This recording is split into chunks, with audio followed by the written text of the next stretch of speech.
Good morning class. बच्चों, आज मैं आपको हिंदी व्याकरण में वाक्य पढ़ा रही हूँ। ठीक है, जो कि आप छोटी कक्षा से पढ़ते आ रहे हैं, 5th 6 से ही वाक्य के बारे में पढ़ते आ रहे हैं। वाक्य जिसको इंग्लिश में हम सेंटेंस कहते हैं, आपने इंग्लिश में भी पढ़ा है। ठीक है, तो मैं आपको इसलिए शुरू से फिर से आज रिवीजन करा रही हूँ, जिससे कि आपको इसका बेसिक सारा क्लियर हो जाए। जैसे मैंने आपको वाच्य पढ़ाया था, वाच्य में भी सब शुरू से बताया था, वैसे ही वाच्य क्या होते हैं, इसी तरह से वाक्य है। अब वाक्य जो कि आप छोटी कक्षा से पढ़ते आ रहे हैं, और अब जो है आप लोग बहुत गलतियां करते हैं वाक्य परिवर्तन करने में, जो आपके कोर्स में है कि रचना के आधार पे वाक्य भेद। ठीक है, 9th में आपने पढ़ा था अर्थ के आधार पे वाक्य भेद। अब आप इस बार क्या पढ़ेंगे 10th में, रचना के आधार पे वाक्य भेद और वाक्य परिवर्तन, वाक्य को पहचानना। इसमें बहुत सारी मिस्टेक करते हैं आप लोग, इसलिए मैं आपको फिर से शुरू से वाक्य के बारे में समझा रही हूँ। ये आपका रिवीजन है, एक बार पहले आप पढ़ चुके हैं इस क्लास में, कि जिससे कि आपका बेसिक जो है इसका क्लियर हो जाए। अब देखिए वाक्य क्या है। वाक्य क्या है, पहले तो इसकी एक बेसिक सी चीज़ है कि मनुष्य एक सामाजिक प्राणी है, समाज में रहता है, और समाज में रहकर वो अपने मन के भाव और विचारों को सबके सामने प्रकट करता है, एक दूसरे से प्रकट करता है और दूसरों की सुनता भी है। और इसलिए वो किसका प्रयोग करता है, भाषा का प्रयोग करता है। और भाषा कैसे बोलता है, किस चीज़ के माध्यम से, वाक्य के माध्यम से। जो उसकी भाषा निकलती है उसके मुख से, वो वाक्य के माध्यम से निकलती है, चाहे वो वाक्य छोटा हो या बड़ा हो, चाहे मिला हुआ हो, चाहे अलग अलग हो। ठीक है, तो वाक्य जो है भाषा के माध्यम से, वाक्य के माध्यम से भाषा व्यक्त की जाती है। अब वाक्य किससे बनते हैं, ये देखिए, शब्दों के सार्थक मेल से वाक्य बनते हैं। जैसे वाक्य जो बनता है उसमें कई सारे शब्द होते हैं, और शब्दों को जब सुव्यवस्थित रूप से सही तरीके से हम मिला के लिखते हैं तब वो एक वाक्य बनता है। अगर हम शब्दों को उलट पुलट के गलत तरीके से, अव्यवस्थित तरीके से लिखेंगे तो वो वाक्य नहीं कहलाएगा। तो इसलिए शब्दों के सार्थक माने क्या होता है कि जिसका कोई अर्थ निकले, तो इसको हम वाक्य कहते हैं। और शब्द किससे बनते हैं, शब्द बनते हैं वर्णों के सार्थक मेल से। वर्ण क्या होते हैं, अक्षर। जब हम अक्षरों का सही तरीके से प्रयोग करते हैं, जब वर्ण को इस तरह प्रयोग करते हैं कि वो कोई शब्द बनकर सार्थक मतलब अर्थ दे, हमें अर्थ बताए, तो वो वर्णों का सार्थक मेल होता है।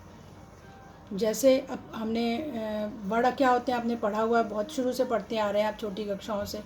जो वर्ण 2 प्रकार के होते हैं, स्वर व्यंजन, अ आ इ ई क ख ग, ये सब वर्ण होते हैं ना। तो वर्णों का जो सार्थक मेल होता है, जैसे कमल, क म ल, तीनों वर्ण हैं, अलग अलग अक्षर हैं, तीनों को हमने क म ल कमल बना दिया, तो कमल का फूल पता चल रहा है। अगर हम उसको उलट पुलट के उल्टी तरीके से लिख दें, ला पहले लिख दें, माँ बाद में लिख दें, तो वो गलत हो जाएगा और उसका कोई शब्द नहीं बनेगा।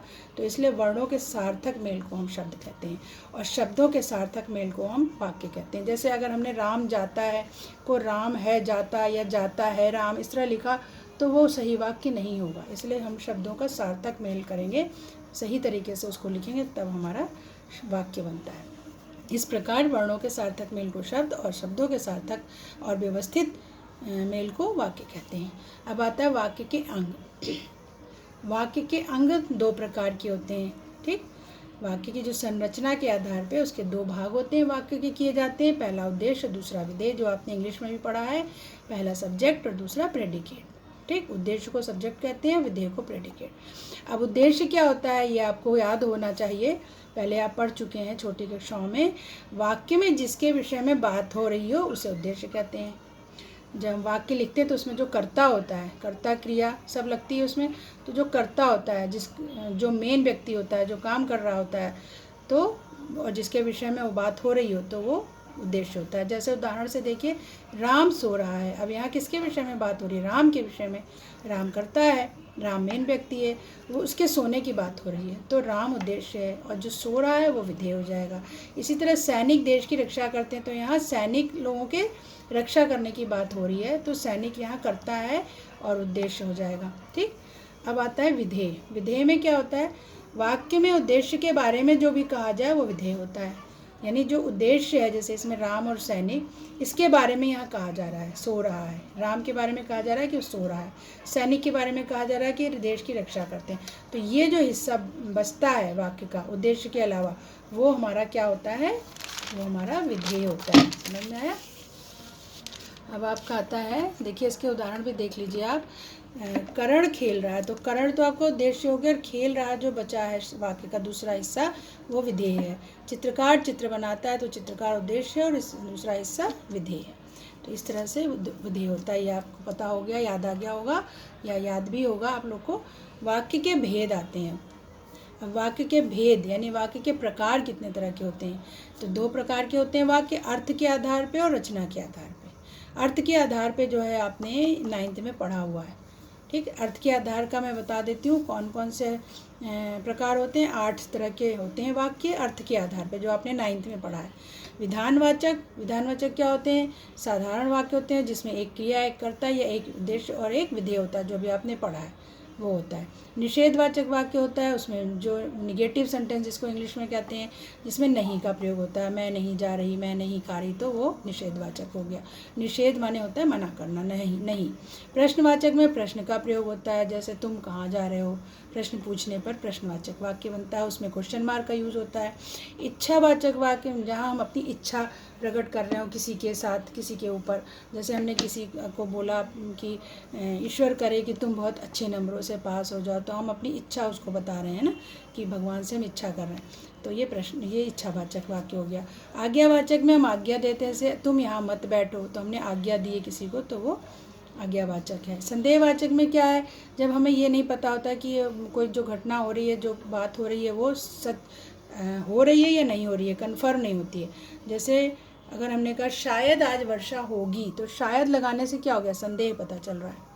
संकेतवाचक क्या होता है, इसमें एक वाक्य दूसरे वाक्य के ऊपर संकेत करता है कि यदि तुम अच्छी तरह पढ़ाई कर अगर तुमने अच्छी तरह पढ़ा होता तो अच्छे नंबरों से पास होते। तो इसमें 2 वाक्य हैं जो कि संकेत कर रहा है, यदि तुमने पढ़ा होता तो पास होते, तो ये दूसरे पे संकेत कर रहा है। विस्मयवाचक में क्या होता है, इसमें हम एक्सक्लेमेशन का साइन का यूज़ करते हैं। विस्मय माने होता है हैरानी, ताज्जुब, आश्चर्य। जैसे मान लीजिए क्रिकेट मैच में 2 टीम खेल रही है, एक टीम हार गई, जो हमारी टीम हार गई, तो हम क्या कहेंगे, ओह ये तो बहुत बुरा हुआ, तो ओह लिखेंगे, तो हमने एक्सक्लेमेशन साइन कर दिया। अगर हमने अचानक किसी को बोलिए अरे ये क्या हो रहा है, तो हमने अरे आश्चर्य हुआ हमें। अगर हमें बहुत प्रॉब्लम पर कष्ट है, दुख में, मुझे तो बहुत दुख है, तो बोल दिया। तो इस तरह हैरानी वाले जो शब्द होते हैं वो विस्मयवाचक वाक्य में लगते हैं। अब आपका आता है रचना के आधार पे, जो आपके 10th क्लास का कोर्स है, ठीक। रचना के आधार पे वाक्य भेद। रचना के आधार पे क्या होता है, 3 भेद होते हैं, सरल वाक्य, संयुक्त वाक्य, मिश्र वाक्य। अब इसके बारे में आप बहुत ध्यान से अब सुनिएगा और समझिएगा।